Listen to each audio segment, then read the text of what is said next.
Good afternoon, everybody, and welcome to the weekly press briefing of the Kosovo Specialist Chambers, where we aim to provide journalists with an update on the latest developments at the court and the opportunity to ask questions. In the trial of Hashim Thaçi, Bashkim Smakaj, Izni Kilaj, Fadil Fazliu, and Hayreddin Kuçi on the alleged influencing of witnesses, the single trial judge rejected a request by the Thaçi defense to order the prosecution to disclose 5 categories of information.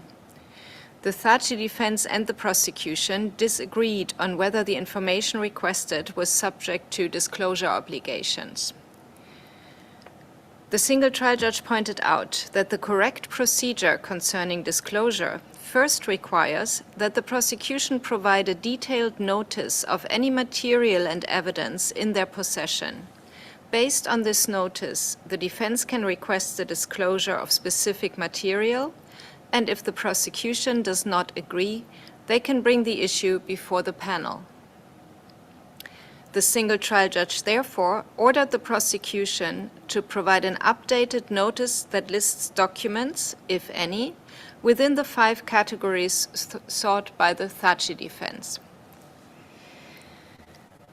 The single trial judge pointed out that based on the rules, there are certain limitations to the disclosure obligations of the prosecution.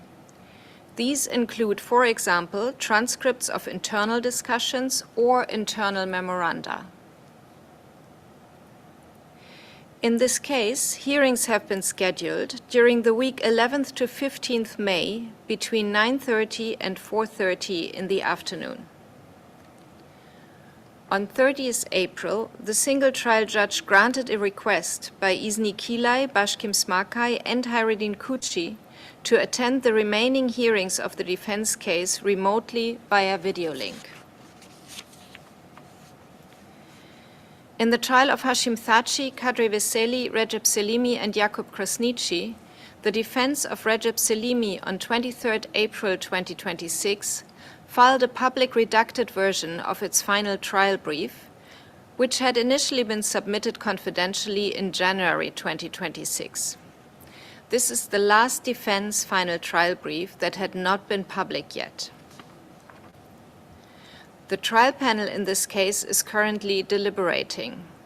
The timeline for reaching a judgment is specific to each case.